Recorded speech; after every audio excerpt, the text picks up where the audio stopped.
Hello everyone, मैं मिथुन सिंह स्वागत करता हूं आप सभी का। आशा करता हूं आप सभी बहुत अच्छे होंगे। देखिए, आज की क्लास बहुत इंपॉर्टेंट है। आई रिपीट, बहुत इंपॉर्टेंट है। प्लीज़ पेन पेपर पे इसे नोट करते जाइएगा। मैं आपको गारंटी बताता हूं, पिछले एपीएस के एग्ज़ाम में ना इस 30 क्वेश्चन से 2 क्वेश्चन एग्ज़ाम में आ चुका था।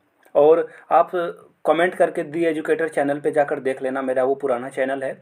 वहाँ पे एग्ज़ाम के बाद आकर बच्चों ने कमेंट किया कि सर इससे 2 क्वेश्चन लड़ गए थे। तो एक वीडियो से 2 क्वेश्चन आना आपके 10 से 15 मिनट में बहुत ही फ्रूटफुल होगा। तो इस वीडियो को पूरा देखिएगा, अपने दोस्तों तक इसे शेयर कीजिए। बहुत ही इंपॉर्टेंट वीडियो है। प्लीज़ लाइक शेयर सब्सक्राइब कर दीजिए। घंटी वंटी का बटन नहीं दबाया है तो दबा लीजिए। नीचे टेलीग्राम चैनल का लिंक है, टेलीग्राम से ज्वाइन हो जाइए हमारे साथ। तो चलिए इस क्लास को शुरू करते हैं। और वेरी फर्स्ट क्वेश्चन आपके सामने ये रहा।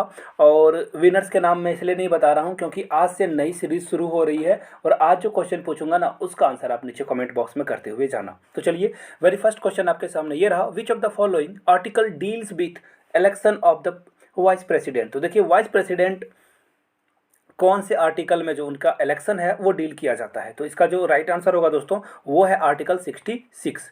देखिए, अब क्वेश्चन ऑफ द डे नहीं, अब बहुत सारे क्वेश्चंस आएंगे और जो भी आंसर देगा सारे लोगों का इमेज जो है अगली वीडियो में आएगी। तो आपको कमेंट करके ये बताना है 64 किससे डील करता है, 68 किससे डील करता है और 62 आर्टिकल जो है किस किस चीज़ों को करता है। तो देखिए, यहाँ से क्वेश्चन ना बनेंगे और ये वीडियो से मुझे लग रहा है कि 3-4 क्वेश्चन एग्जाम में आपका आ जाएगा। तो देख लीजिए 66 तो फिलहाल क्या होगा right answer, vice president is the right answer. बढ़ेंगे हम लोग सी के साथ, आगे बढ़ेंगे नेक्स्ट क्वेश्चन के लिए। नेक्स्ट क्वेश्चन आपके सामने ये रहा। आपको बस ये बताना है कि वाइस प्रेसिडेंट को कौन हटा सकता है उनके ऑफिस से।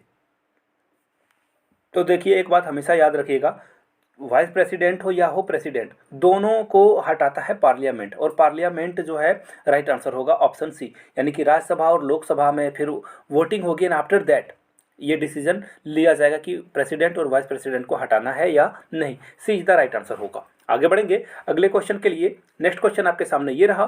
The term of office of vice president is as follows. तो देखिए, वाइस प्रेसिडेंट का कितने जो टेन्योर होता है उनका, वो कितने साल का होता है। तो देखिए, एक एक करके मैं बता दूं। अगर वो प्राइम मिनिस्टर हो, इंडियन प्राइम मिनिस्टर हो, या फिर हो वो प्रेसिडेंट, या फिर हो वो वाइस प्रेसिडेंट, सारे लोगों का टर्म एक ही होता है 5 ईयर्स का। जी हाँ, 5 साल के बाद इन लोगों को हटना होता है। जिस दिन इनकी जो है वो शपथ ग्रहण समारोह होती है उसके बाद ये जो है 5 साल जिस दिन पूरे होंगे उनको हटना होगा। कुछ कुछ सिचुएशंस में जो है इनके टेन्योर को बढ़ाया जा सकता है, बट वो क्रिटिकल है, उसे हम लोग अभी रहने देंगे। तो फिलहाल जो राइट आंसर होगा आपका वो होगा 5 ईयर्स, यानी कि ऑप्शन डी इसका करेक्ट हो जाएगा। तो चलिए डी के साथ आपको जाना था। बढ़ेंगे अगले क्वेश्चन, क्वेश्चन नंबर 4 की ओर। आपको बताना है the vice president is x officio chairman. तो देखिए, एक बात मैं बताऊं आपको, ये वाइस प्रेसिडेंट जो है राज्यसभा के सदस्य हो या ना हो फर्क नहीं पड़ता है, लेकिन उस सभा के ये जो है अध्यक्ष होते हैं। यानी कि राज्यसभा के सदस्य भी नहीं होते हैं लेकिन फिर भी ये वाइस प्रेसिडेंट हो जाते हैं। लोकसभा के लिए ऐसा नहीं है। लोकसभा में अगर आप वहाँ पे चेयरपर्सन बनना चाहते हो, स्पीकर बनना चाहते हो, उसके लिए आपको जो है मेंबर ऑफ पार्लियामेंट होना जरूरी है। लेकिन वाइस प्रेसिडेंट राज्यसभा के चेयरपर्सन होते हैं, बट यहाँ पे वो इसके मेंबर नहीं होते हैं। तो राइट आंसर आपका ए के साथ जाएगा। ये बहुत इंपॉर्टेंट क्वेश्चन है। आगे बढ़ेंगे अगले क्वेश्चन की ओर। नेक्स्ट क्वेश्चन आपके सामने ये रहा। विच one of the following article deals with the appointment of prime minister and other ministers. तो देखिए, क्वेश्चन बहुत ही इंपॉर्टेंट है। फिलहाल तो आप ये आंसर समझ लो। 75 आर्टिकल जो है प्राइम मिनिस्टर और उनके जो मिनिस्ट्री में other minister and cabinet minister जिसे आप बोलते हो, उनको डील करता है कौन, आर्टिकल 75। सी राइट आंसर है। लेकिन अब मैं यहाँ से आपके सामने कुछ होमवर्क आपको देके जाता हूँ। 76, 74, 72 नीचे कमेंट करके आप लोग इन आर्टिकल्स का जो है डिटेल्स बता दीजिए। देखिए, आप लिखते हो ना तो आपके मेमोरी में चीज़ें रहती है, और दूसरे का भला करने से अपना तो नुकसान कभी नहीं हो सकता है। कमेंट करके इन आंसर को बता दीजिए। हो सकता है कि जिनको नहीं आता है वो पढ़कर पेन पेपर पे नोट कर लें। और आप लोगों से गुजारिश है, जो भी आंसर बताए प्लीज़ उनके कमेंट को लाइक कर दिया करो। एक चीज़ उनको भी पता चलेगा कि चलो इतने लोगों ने लाइक किया तो अगले बार वो फिर से कमेंट करेंगे आपके लिए। आगे बढ़ेंगे अगले क्वेश्चन, यानी कि क्वेश्चन नंबर 6 की ओर। नेक्स्ट क्वेश्चन आपका ये रहा। The prime minister is appointed by which one of the following. तो देखिए, प्राइम मिनिस्टर को कौन शपथ दिलाता है, chief justice of India, vice president, president या अटॉर्नी जनरल ऑफ इंडिया। तो इसका करेक्ट आंसर क्या होगा, इसका बिल्कुल सिंपल सा आंसर है प्रेसिडेंट जो है क्या कराते हैं, उनको ओथ दिलाते हैं। ओथ समझ रहे हो ना, ओथ दिलाया जाता है किनके द्वारा, प्रेसिडेंट के द्वारा। तो राइट आंसर आपका बी होगा। क्वेश्चन नंबर 7 की ओर बढ़ेंगे उससे पहले आपको मैं बता दूं, अगर आप एपीएस की तैयारी लास्ट टाइम में कैसे करें नहीं पता है तो आप मेरे हैंड रिटेन नोट्स ले सकते हो। 450 यानी कि 450 रुपये में आपको ये नोट्स प्रोवाइड कर दिया जाएगा। और 100 रुपीज़ का अगर आप ट्रांजेक्शन करते हो प्रीवियस ईयर पेपर के लिए तो आपको प्रीवियस ईयर पेपर और नोट्स के लिए 450 रुपये आपको देने हैं। मैंने आर्मी स्कूल 2 दफ़ा क्रैक करी है। अगर आपको भरोसा है मुझ पर, आप मेरे हैंड रिटन नोट्स के साथ आगे बढ़ सकते हो। यहाँ से मेरी ईमेल आईडी देख लो, yourmithunsingh@gmail.com पे मेल कर लीजिए। If you are Instagram then do follow me @imithunsingh। वहाँ पे आप जो एक और बात मैं बता दूँ, सिर्फ नोट्स या प्रीवियस ईयर क्वेश्चन पेपर के लिए नहीं, कोई आपका जेन्युइन डाउट है, कोई आपका कंसर्न है तो आप वहाँ पे मुझसे पूछ सकते हो, और कोई भी डाउट हो तो आप शेयर कर सकते हो। तो चलिए बढ़ेंगे क्वेश्चन नंबर 7 की ओर। The total number of minister included prime minister shall not be exceed. देखिए, प्राइम मिनिस्टर और जो इनके मिनिस्टर है ना, उनको जो है मिला करके टोटल कितने ज़्यादा प्राइम मिनिस्टर मतलब मेंबर्स नहीं हो सकते हैं, याद रखिएगा। मतलब कुल जमा बात ये है कि कितना % होना चाहिए लोकसभा में टोटल जो स्ट्रेंथ है उसके अकॉर्डिंग। तो देखिए, अब आप एक और क्वेश्चन मैं यहाँ से आपसे पूछूंगा, लोकसभा में टोटल नंबर ऑफ पार्लियामेंट अभी कितने हैं इंडिया में, वो बताना है आपको, और कितने सीटों पे इलेक्शन लड़ी जाती है, कुल मिलाकर ये बात, और सबसे मैक्सिमम नंबर कितना हो सकता है, और राज्यसभा के साथ भी वही कितना नंबर हो सकता है और कितने नंबर पे अभी इलेक्शन होता है। तो नीचे कमेंट करके ये बता दीजिएगा। और एक और क्वेश्चन फ्री में पूछ लेता हूँ, राज्यसभा के जो मेंबर्स होते हैं उनका टेन्योर कितने साल का होता है, कमेंट करके बताइएगा आप। ये सब क्वेश्चन ना बड़े पॉपुलर क्वेश्चन से बार बार एग्जाम में आते हैं ये। The total number of ministers, sorry मैंने क्वेश्चन तो पढ़ लिया है, अब इसको मैं आंसर कर देता हूँ। तो देखिए, इसका जो राइट आंसर होगा वो होगा 15%। याद रखिएगा, अगर टोटल नंबर है अगर 100 तो 15 ही मिनिस्टर बन सकते हैं, अगर 200 है तो 30 ही बन सकते हैं। इसी तरह से सो ऑन आप आगे बढ़ सकते हो, यानी कि 15% से ज़्यादा लोकसभा के मेंबर जो हैं मिनिस्ट्री में शामिल नहीं हो सकते हैं, कैबिनेट में शामिल नहीं हो सकते हैं। आगे बढ़ेंगे क्वेश्चन नंबर 8 की ओर। The Supreme Court of India at present contains the following number of जजेस। आपको ये बताना है कि सुप्रीम कोर्ट में कुल कितने जज हैं राइट नाउ। तो इसका जो राइट आंसर है वो है 31। जी हाँ, 31 जजेस हैं यहाँ पे, और जजेस के ग्रुप को ज्यूरी बोला जाता है। याद रखिएगा, ज्यूरी, आपने अगर रुस्तम मूवी देखा होगा तो शायद आपको पता होगा ज्यूरी का वहाँ पे यूज़ होता है, और ज्यूरी जो है वहाँ पे आप उसके साथ जो है सिमिलर की तरह से ट्रीट करोगे आप वहाँ पे। आगे बढ़ेंगे अगले क्वेश्चन के लिए, question number 9। Who among the following appoints the chief justice and other जज ऑफ सुप्रीम कोर्ट। तो देखिए, चीफ जस्टिस और इनको कौन कौन जो है अपॉइंट करता है। तो जी हाँ, एक बार फिर से काम लगेगा प्रेसिडेंट का हम लोगों को। जी हाँ, प्रेसिडेंट को हम लोग इसलिए रखते हैं ताकि वो इन छोटे छोटे, एक्चुअली ये बड़ी बड़ी बातें हैं, इन चीज़ों को वो कंट्रोल कर सकें। D is the right answer. बढ़ेंगे क्वेश्चन नंबर 10 की ओर। Which of the following are the papers of Supreme Court. Supreme Court का कौन सा ये जो है पावर्स, सॉरी पेपर्स मैंने पढ़ दिया, ये कौन कौन सा पावर्स है। ओरिजिनल, देखिए ये जो सारे जो आंसर्स है ना, ये याद रखना, ये जुडिशियल रिव्यू भी कर सकते हैं, एडहॉक जजेस की अपॉइंटमेंट भी कर सकते हैं, और ओरिजिनल वगैरह, ये सारे जो आपको ऑप्शन ए बी सी दिख रहा है ना, ये सारे आंसर करेक्ट होंगे, यानी कि ऑप्शन डी के साथ आपको जाना है। बढ़ेंगे क्वेश्चन नंबर 11 की ओर। The impeachment of president is carried by which of the following. तो देखिए, इम्पीचमेंट जो है प्रेसिडेंट, यानी कि प्रेसिडेंट को हटाने की प्रक्रिया, ये जो है किसके द्वारा की जाती है। तो मैंने पहले ही आप लोगों को शायद बता दिया था कि पार्लियामेंट जो है प्रेसिडेंट को भी हटाएगा, वाइस प्रेसिडेंट को भी ये हटाएगा, लेकिन प्राइम मिनिस्टर को, जो प्राइम मिनिस्टर ऑफ इंडिया है, उन्हें वो जो है वो प्रेसिडेंट हटा सकते हैं। आगे बढ़ेंगे अगले क्वेश्चन की ओर। Which one of the following article deals with the tenure of president. President के टेन्योर को कौन डील करता है। 66 कौन था, वाइस प्रेसिडेंट के साथ डील करता था। तो यहाँ पे फिलहाल जो राइट आंसर होगा आपका वो होगा 56। जी हाँ, आर्टिकल 56 जो है डील करता है प्रेसिडेंट के अपॉइंटमेंट के साथ। बढ़ेंगे क्वेश्चन नंबर 13 की ओर। Which one of the following article deals with the pardoning power of president, यानी कि किसी को माफ करने की जो पावर है प्रेसिडेंट को, वो कौन से आर्टिकल में लिखा गया है।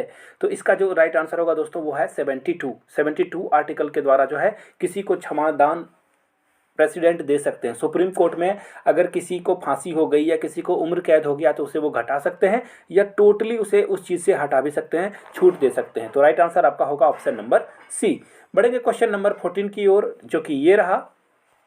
आपको ये बताना है, the representative of state in the Rajya Sabha are elected by which one of the following. तो देखिए, इसका जो राइट आंसर होगा ना दोस्तों वो होगा option number B, elected member of state legislative assembly. तो कुल जमा में आपको अगर आसान भाषा में समझाने की कोशिश करूं, अगर आपको राज्यसभा मेंबर बनना है ना, तो देखिए हर स्टेट के लिए अलग अलग जो है राज्यसभा मेंबर की जो सीट की जो है वो पहले से ही निर्धारित कर दी जाती है कि कहाँ पे कितना सीट होगा।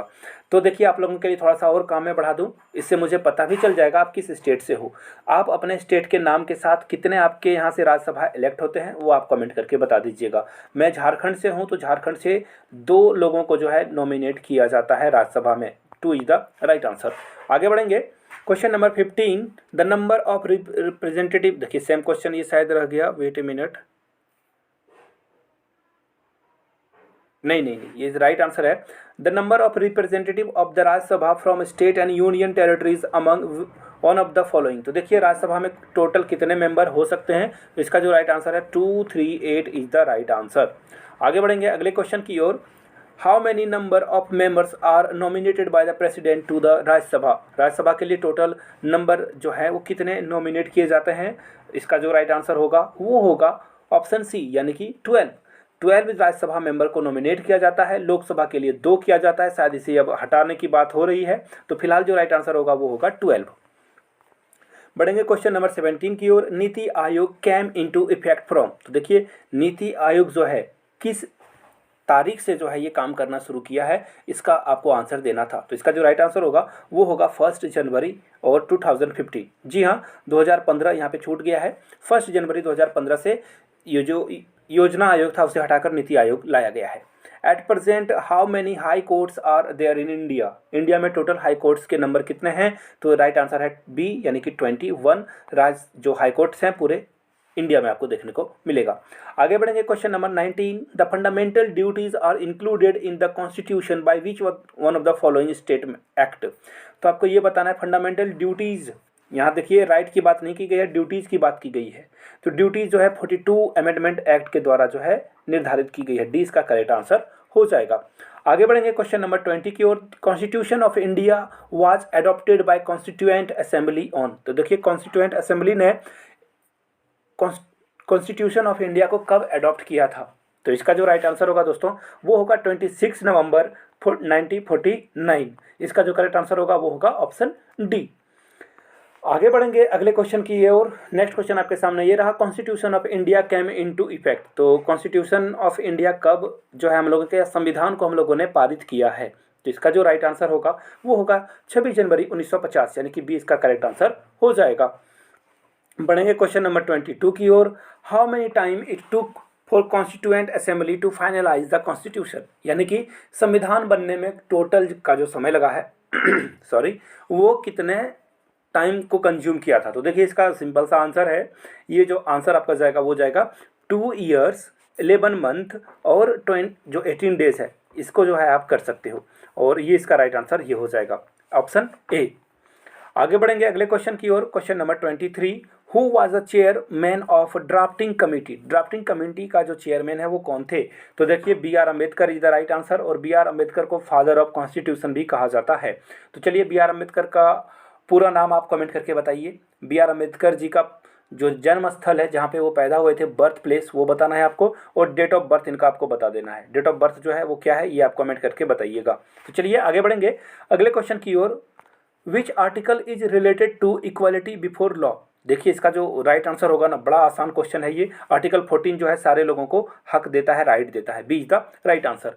बढ़ेंगे क्वेश्चन नंबर 25 की ओर। Which article is related with abolition of untouchability. तो देखिए बहुत ज़रूरी था ये कानून को लाना, और अनटचेबिलिटी यानी कि छुआछूत वाली बात है, तो ये जो राइट आंसर होगा दोस्तों वो होगा ऑप्शन सी, यानी कि article 18 is the right answer.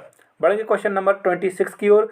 Which article is for protection against arrest and detention in certain cases. तो देखिए प्रोटेक्शन अगेंस्ट अरेस्ट मतलब कि किसी को आप गिरफ्तार करके रख नहीं सकते हो, आपको जो है 24 आवर के अंदर आपको रखना होगा। तो ये इसका जो राइट आंसर होगा दोस्तों वो जाएगा ऑप्शन नंबर सी के साथ, आर्टिकल 22 में ये आपको राइट मिला हुआ है।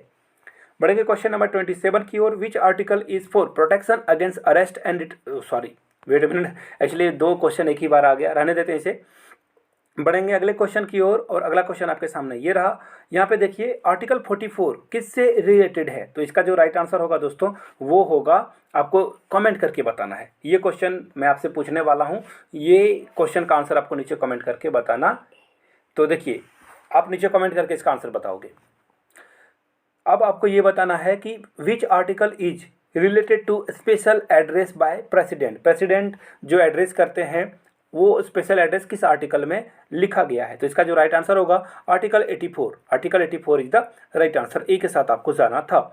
आगे बढ़ेंगे क्वेश्चन नंबर 30। क्वेश्चन नंबर 30 जो है, how many articles were there originally in constitution of India. बहुत ही important question. Constitution of India में कितने आर्टिकल्स सबसे पहले ओरिजिनली लिए गए थे, नीचे इसका भी आप आंसर करोगे, कमेंट करके बताओगे। एक्चुअली ये सब क्वेश्चन अब बड़े बार आते हैं, तो मैं चाहता हूँ गूगल करके आप देखो, खुद से मेहनत करके सीखोगे वही काम में आएगा। तो अगर आप देखो, एक और इम्पॉर्टेंट बात, रिवीजन करने का सिंपल सा तरीका, आपको क्या करना है ना, इस वीडियो को 2 से 3 बार देख लेना है ताकि आपको सारे क्वेश्चंस याद हो जाए। आप पहले पेन पेपर पे नोट कर लीजिए, उसके बाद इसे आप देख सकते हो 2-3 बार, तो आपको याद हो जाएगा। चलिए, thank you so much for watching this video. Like, share, subscribe.